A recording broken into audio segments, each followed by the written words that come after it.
बिस्मिल्लाहिर्रहमानिर्रहीम। स्टूडेंट्स, आज जो लेसन हम लोगों ने स्टडी करना है दैट इज एक्सेलरेशन। हमने इस चैप्टर में डिस्प्लेसमेंट को स्टडी किया, फिर हमने देखा कि अगर डिस्प्लेसमेंट में चेंज आ रहा है विद रिस्पेक्ट टू टाइम तो वेलोसिटी जनरेट होगी। आज हम ये देखेंगे कि अगर एक बॉडी की वेलोसिटी में चेंज आए विद रिस्पेक्ट टू टाइम तो एक्सेलरेशन जनरेट होता है। डिस्प्लेसमेंट में चेंज आए विद रिस्पेक्ट टू टाइम तो वेलोसिटी जनरेट होती है। वेलोसिटी में चेंज आए विद रिस्पेक्ट टू टाइम तो एक्सेलरेशन जनरेट होता है। So this is acceleration. Rate of change of velocity is known as acceleration. मैंने कल वाले लेक्चर में भी बताया था कि जब ये टर्म यूज होती है रेट ऑफ चेंज ऑफ, तो it means change with respect to time. Rate of change of velocity is known as acceleration. Mathematical expression पे आइए। एक्सेलरेशन को हम a से रिप्रेजेंट करते हैं, is equal to delta v over delta t। गौर कीजिए, v के ऊपर मैंने बार लगाया है, डेल्टा चेंज को रिप्रेजेंट करता है। So this is change in velocity with respect to time and this is known as acceleration. चूंकि वेलोसिटी की वैल्यू मुसलसल चेंज हो रही है with respect to time, it means for a given time interval मेरे पास नंबर ऑफ वैल्यूज होंगी velocity की भी और टाइम की भी। अगर मैं एक गाड़ी को किस चीज को मूव करने के लिए हाफ एन आवर प्रोवाइड करता हूं, 30 मिनट्स प्रोवाइड करता हूं, अगर उसमें एक्सेलरेशन पैदा हो रहा है तो इसका मतलब है अगर मैं एक मिनट बाद का भी इंटरवल लूं तो हर 1 मिनट बाद वेलोसिटी चेंज हो रही है। तो 30 मिनट्स में 30 डिफरेंट वेलोसिटीज होंगी और 30 डिफरेंट टाइम की वैल्यूज होंगी। तो जब एक सिंगल वैल्यू कैलकुलेट करनी हो तो हम उसकी एवरेज ले लेते हैं, लिहाजा इसके साथ मैंने एवरेज का भी सिंबल यूज कर लिया है कि एक्सेलरेशन, नीचे मैंने एवरेज का सिंबल यूज किया, is equal to delta v over delta t. याद रखिएगा students, acceleration is a vector quantity. ये वेक्टर क्वांटिटी होती है। अच्छा, अगर ये वेक्टर क्वांटिटी होती है it means it has magnitude as well as direction. इसकी दो डायरेक्शन पर एंड में आएंगे हम। यूनिट की बात कर लेते हैं और डायमेंशंस की बात कर लेते हैं। स्टूडेंट्स, इसका unit metre per second square है। कैसे? एक्सेलरेशन किसके इक्वल होता है? v ओवर टी के। मैं सिर्फ यूनिट की बात करूंगा। वेलोसिटी का यूनिट मीटर पर सेकंड, बटे में टाइम आ गया, मीटर पर सेकंड ऊपर है, नीचे सेकंड है, ये सेकंड भी ऊपर वाले सेकंड के साथ मल्टीप्लाई हो जाएगा तो पर सेकंड स्क्वायर आ जाएगा। तो its unit is metre per second square और इसकी डायमेंशन मीटर कैपिटल L है, सेकंड कैपिटल T है, सेकंड के साथ -2 है तो T के साथ भी -2 आ जाएगा। तो इसकी डायमेंशंस आ गई LT-2। आप लोगों को थोड़ा सा कंफ्यूज करने के लिए समटाइम्स वो डायमेंशंस को इस अंदाज में भी लिख सकता है M0 LT-2। तो दोनों का एक ही मतलब है, क्योंकि आप लोगों ने पढ़ा होगा कि अगर कोई भी आपके पास वेरिएबल हो उसकी पावर 0 हो तो वो किसके इक्वल होता है? 1 के इक्वल होता है। तो अगर मैंने इधर m की पावर 0 रखी हुई है इट मींस दिस इज 1, और जब ये 1 है तो ये LT-2 ही हुआ ना। तो ये दोनों सेम चीज हैं, ये भी आपने याद रखना है। इसके बाद एक्सेलरेशन की एक दूसरी type which is also very important, instantaneous acceleration. Student, आप ये टर्म इंस्टेंटेनियस जो है ये वेलोसिटी में भी स्टडी की। जब भी ये टर्म आएगी इंस्टेंटेनियस, एक फ्रेज इधर यूज होगा, eight any instant of time. ये लाजमी जो वर्ड्स हैं ये लाजमी यूज होंगे। किसी भी लम्हे अगर एक बॉडी मूव कर रहा है, किसी एक पॉइंट A से मूव करना शुरू करता है और D पॉइंट तक जाता है, A से D तक जाते हुए किसी भी लम्हे अगर आप इसका एक्सेलरेशन कैलकुलेट करेंगे तो वो क्या कहलाएगा? Instantaneous acceleration. So the acceleration of the body at any instant of time is known as instantaneous acceleration. इसका रिलेशन एक्सेलरेशन मैंने नीचे सब स्क्रिप्ट में INS लिख दिया, which means instantaneous is equal to limit delta T approaches to 0। ये जो arrow है ये अप्रोचेस को रिप्रेजेंट करता है, delta V over delta T इसका मतलब ये है कि जो डिनोमिनेटर में डेल्टा टी है, मैंने इस पर लिमिट अप्लाई कर दी है, इस पर हद लगा दी है। लिमिट क्या अप्लाई की है कि ये जो चेंज इन डेल्टा टी है ये इतना कम चेंज हो कि ये किसको अप्रोच करे, जीरो को अप्रोच करे। तो हम अपनी मर्जी का स्मॉलेस्ट इंटरवल भी ले सकते हैं। इसने हमें लिबर्टी दी है। ऐसा नहीं है कि मुझे एक मिनट बाद ही कैलकुलेट करना है, 1 मिनट से मैं कम नहीं जा सकता। नहीं, आप 30 सेकंड्स तक चले जाइए, आप 30 से मजीद कम चले जाइए, आप 7 सेकंड्स तक चले जाइए, आप 7 से कम 1 सेकंड तक चले जाइए, आप 0.1 सेकंड तक चले जाइए, आप 0.001 सेकंड पर चले जाइए। It depends upon your measuring ability. तो किसी भी लम्हे जब आप एक्सेलरेशन की वैल्यू कैलकुलेट करेंगे वो इंस्टेंटेनियस एक्सेलरेशन कहलाएगा। अच्छा जी, इसके बाद एक और टर्म यूज होती है, that is known as positive acceleration. Students, जब मैं ये कह रहा हूं कि जब भी वेलोसिटी में चेंज आएगा तो एक्सेलरेशन पैदा होगा। वेलोसिटी में चेंज, अब अगर वेलोसिटी इंक्रीज कर रही है तो फिर भी चेंज आएगा, अगर वेलोसिटी डिक्रीज कर रही है तो फिर भी चेंज आएगा। तो किसी भी लम्हे जो भी चेंज आए, अगर वेलोसिटी इंक्रीज कर रही है तो जो चेंज आएगा उसकी वजह से जो एक्सेलरेशन पैदा होगा that is known as positive acceleration. If the velocity of the body increasing, point to be noted, this is increasing with the passage of time. Time ने तो गुजरना ही गुजरना है, टाइम को तो हम कंट्रोल नहीं कर सकते। अगर टाइम के गुजरने के साथ साथ बॉडी की वेलोसिटी इंक्रीज कर रही हो then I will say that positive acceleration is produced. तो फिर पॉजिटिव एक्सेलरेशन पैदा होगा। In case of positive acceleration में वेलोसिटी और एक्सेलरेशन हमेशा एक दूसरे के पैरेलल होंगे, या आप कह लो कि सेम डायरेक्शन में होंगे। ये एमसीक्यूज आ जाया करता है, बड़ा तगड़ा किस्म का ये एमसीक्यूज है। अगर एक बॉडी में पॉजिटिव एक्सेलरेशन पैदा हो रहा है तो एक्सेलरेशन और वेलोसिटी दोनों सेम डायरेक्शन में होंगे। सेम डायरेक्शन भी कह सकते हो, पैरेलल भी कह सकते हो। मैंने वेक्टर्स की मदद से इसको रिप्रेजेंट कर दिया। This is velocity, this is acceleration. मिसाल के तौर पर मैंने ए केस लिया है, या फर्स्ट केस कह लीजिए, ये कार मूव कर रही है, जहां से मैंने इसको ऑब्जर्व करना शुरू किया। लेट्स से ए पॉइंट पर इसकी वेलोसिटी है 50 किलोमीटर पर आवर, फिर ए से बी पर गई तो वेलोसिटी चेंज होके 60 किलोमीटर पर आवर, फिर 70, फिर 80 एंड सो ऑन जाए जा रही है। अब इस डायरेक्शन में जा रही है तो इसका मतलब है डायरेक्शन भी आ गई। अब वेलोसिटी इंक्रीज कर रही है 50, 60, 70, 80, चेंज भी हो रही है, और चेंज होने के साथ साथ क्या कर रही है, इंक्रीज कर रही है। लिहाजा इसमें जो पैदा होने वाला एक्सेलरेशन है वो कौन सा होगा, पॉजिटिव एक्सेलरेशन।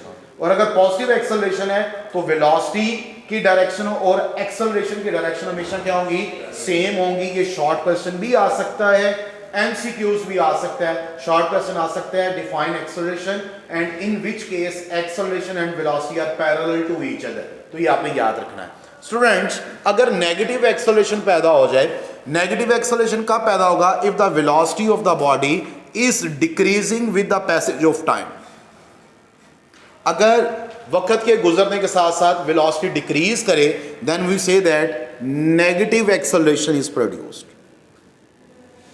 फिर नेगेटिव एक्सेलरेशन पैदा होगा अगर वक्त गुजरने के साथ साथ बॉडी की वेलोसिटी डिक्रीज कर रही है। जब मैं कह रहा हूं डिक्रीज कर रही है, चेंज तो फिर आ रहा है, तो जब ये डिक्रीज करेगी तो फिर भी एक्सेलरेशन पैदा होगा, लेकिन इस एक्सेलरेशन को अब मैं नेगेटिव एक्सेलरेशन कहूंगा क्योंकि वैल्यू क्या कर रही है, डिक्रीज कर रही है। और इसका नेगेटिव कहना बड़ा लॉजिकल है, जरा गौर कीजिएगा सर कैसे ये लॉजिकल है। मैं इधर रिलेशन लिखा हुआ है A is equal to delta v over delta t. मैं 2 पॉइंट्स ले लेता हूं, 2 पॉइंट से आपको समझ आ जाएगी कि ये एक्सेलरेशन नेगेटिव क्यों है। देखिए मिसाल के तौर पर ये एक्सेलरेशन का रिलेशन है A is equal to v f minus v i over t. मैं डेल्टा वी को ऐसे लिख सकता हूं ना, v f minus v a, ऐसे लिख सकता हूं delta v change in velocity, final velocity minus initial velocity. Students, अगर मैं सिर्फ ये 2 पॉइंट्स ले लूं, इससे मैं आगे नहीं जा रहा, इन 2 पॉइंट से ही बात हमारी क्लियर हो जाएगी। तो मेरा भाई ये इनिशियल पॉइंट हुआ, ये इसकी इनिशियल वेलोसिटी है, ये कौन सी है, फाइनल। फिर अगर ये 2 पॉइंट्स लूंगा तो ये इनिशियल, ये फाइनल, ये 2 पॉइंट्स लूंगा तो ये इनिशियल, ये फाइनल, जो आगे वाली है वो फाइनल पॉइंट है, जो पीछे वाला है वो इनिशियल पॉइंट है। तो देखिए जरा गौर कीजिए, फाइनल की वैल्यू क्या है 40, इनिशियल की क्या है 50। यहां से यहां तक आने में जितना भी टाइम लगा, टाइम में तो पॉजिटिव ही रहना है। लेट्स से बात को समझने के लिए मैं कह देता हूं 10 सेकेंड्स लगे, अपनी मर्जी से वैल्यू दे दीजिएगा। तो देखिए ये नेगेटिव वाली वैल्यू बड़ी है ना, तो मुझे बताओ आंसर पॉजिटिव आएगा या नेगेटिव आएगा? नेगेटिव आएगा। तो इसका मतलब है कौन सा एक्सेलरेशन पैदा हो रहा है? नेगेटिव। तो इसी वजह से इस एक्सेलरेशन को हम नेगेटिव एक्सेलरेशन कहते हैं, क्योंकि हर आगे आने वाली वेलोसिटी की वैल्यू पहले वाली वेलोसिटी से क्या हो रही है? कम हो रही है। तो आंसर नेगेटिव ही आता है। इस वजह से इस एक्सेलरेशन को नेगेटिव एक्सेलरेशन कहा। इसका एक और नाम भी है मेरा भाई, याद रखिएगा, negative acceleration is also known as retardation and deceleration. इसके दोनों नाम हैं, ये नाम फ्रीक्वेंटली यूज होते हैं, प्लीज इनको याद रखिएगा। वो कहेगा फाइंड रिटार्डेशन, तो पता होना चाहिए वो नेगेटिव एक्सेलरेशन की बात क्या है। एक और टर्म वो यूज करेगा रिटार्डिंग फोर्स। रिटार्डिंग फोर्स, इसका क्या मतलब है कि ये कॉमन सेंस है कि ये ऐसी फोर्स है जो कौन सा एक्सेलरेशन पैदा करेगी? नेगेटिव एक्सेलरेशन पैदा करेगी। रिटार्डिंग फोर्स, नेगेटिव एक्सेलरेशन पैदा करने का क्या मतलब है? फिजिकल मीनिंग में क्या कहेंगे? फिजिकल मीनिंग में ये कहेंगे कि ये ऐसी फोर्स है जो जिस भी ऑब्जेक्ट पर लग रही है उसकी वेलोसिटी को क्या कर रही है? डिक्रीज कर रही है। क्या कर रही है मेरा भाई? क्या कर रही है? That's why this is known as retarding force. अगर मैं एक बॉल को इधर फेंकता हूं जमीन की सरफेस पर, इस सरफेस पर फेंकता हूं तो बॉल की शुरू में स्पीड ज्यादा है, आहिस्ता आहिस्ता उसकी स्पीड क्या होना शुरू हो जाएगी? कम। किस वजह से? रोड की फ्रिक्शन की वजह से। किस वजह से? तो इसका मतलब है ये जो रोड की फ्रिक्शन है उसने यहां पर कौन सा रोल प्ले किया है? रिटार्डिंग फोर्स पर। उसने रिटार्डेशन जनरेट की। Is that clear? एक गाड़ी जा रही है, गाड़ी जा रही हो, आगे वो डंप आ गया, डंप की वजह से उसने अपनी स्पीड कम कर दी, तो वो इसका मतलब है वो जो डंप है, वो जो रोड का अनबैलेंस होना है, वो रिटार्डेशन जनरेट करता है। Is that clear? तो ये टर्म भी आपने याद रखनी है, रिटार्डिंग फोर्स क्या होती है। अगर कहीं पर ये वर्ड यूज हो तो समझ आइएगा ये ऐसी फोर्स है जो बॉडी का एक्सेलरेशन इंक्रीज कर रही है, डिक्रीज कर रही है? डिक्रीज कर रही है। ये बात आपने याद रखनी है। तो in case of negative acceleration, velocity and acceleration are anti parallel. Please ये पॉइंट याद रखना है। मैं बार बार कह रहा हूं ये शॉर्ट क्वेश्चन भी आ जाते हैं और एमसीक्यूज भी आ जाते हैं।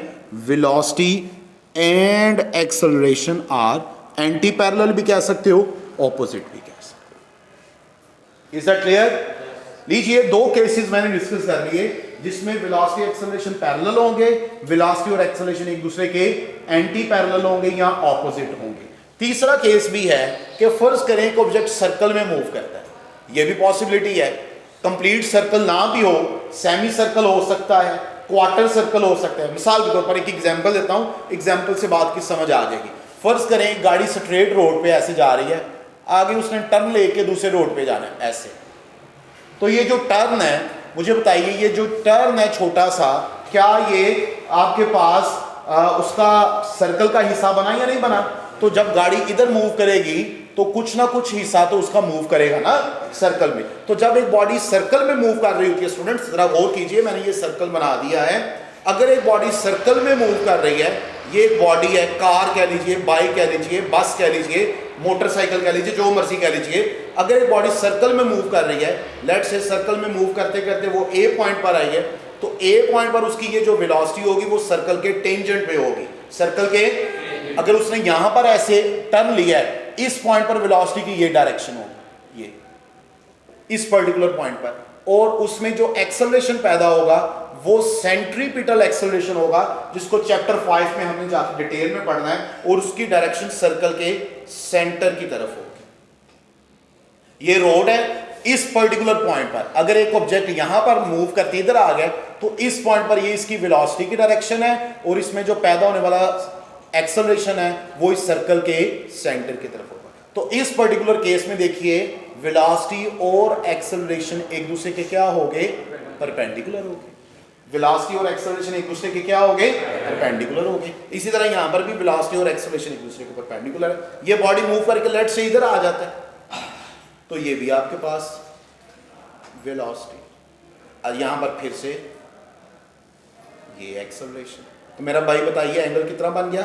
90 डिग्री बन गया। इसका मतलब ये हुआ कि मुझे एक और बात का पता चल गया कि जब एक बॉडी सर्कल में मूव करता है तो वेलोसिटी और एक्सेलरेशन एक दूसरे के क्या हो जाते हैं? परपेंडिकुलर हो जाते हैं। ये भी नोट कर लीजिए, बड़ी अहम बात मैंने की है आपसे। वेलोसिटी और एक्सेलरेशन एक दूसरे के क्या हो जाते हैं? परपेंडिकुलर। Is that clear? लीजिए, अभी तक मैंने सिर्फ 3 बातें आपको बताई कि एक्सेलरेशन वेलोसिटी पैरेलल भी होंगे, एक्सेलरेशन और वेलोसिटी एंटी पैरेलल भी होंगे, और एक्सेलरेशन और वेलोसिटी एक दूसरे के परपेंडिकुलर। इसका मतलब ये हुआ कि ये जो मिसअंडरस्टैंडिंग है, क्या नॉर्मली हम ये सेंटेंस बाज दफा टीचर लिखवा भी देते हैं कि direction of acceleration is always in the direction of velocity. ऐसा नहीं है कि एक्सेलरेशन की डायरेक्शन हमेशा वेलोसिटी की डायरेक्शन में नहीं होती। हाँ होती है एक स्पेशल केस में। कब? जब एक्सेलरेशन क्या कर रहा हो, वेलोसिटी क्या कर रही हो, इंक्रीज कर रही हो, या पॉजिटिव एक्सेलरेशन हो, उस वक्त होगा। हमेशा ऐसा नहीं होगा, ठीक है। वो पैरेलल इन द डायरेक्शन भी हो सकते हैं, ऑपोजिट भी हो सकते हैं, और परपेंडिकुलर भी हो सकते हैं। Is that clear? समझ आ गई बात की? एक और एक्सेलरेशन भी होता है वो एक्सेलरेशन ही, लेकिन उसको लिए हम एक स्पेशल नेम यूज करते हैं, that is known as gravitational acceleration.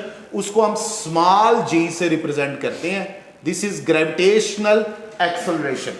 इसकी value 9.8 metre per second square होती है। हम नॉर्मली यही वैल्यू लेते हैं, लेकिन ये हमेशा कांस्टेंट नहीं होती, क्योंकि इसकी वैल्यू हाइट के चेंज होने से क्या हो रही है? चेंज हो रही है। ये बात भी आपने याद रखनी है। ये भी एक्सेलरेशन है जिसको हम जी से रिप्रेजेंट करते हैं, but this is known as gravitational acceleration. Is that clear? आज का लेसन इतना ही, बाकी इंशाल्लाह हम कल देखेंगे। Thank you.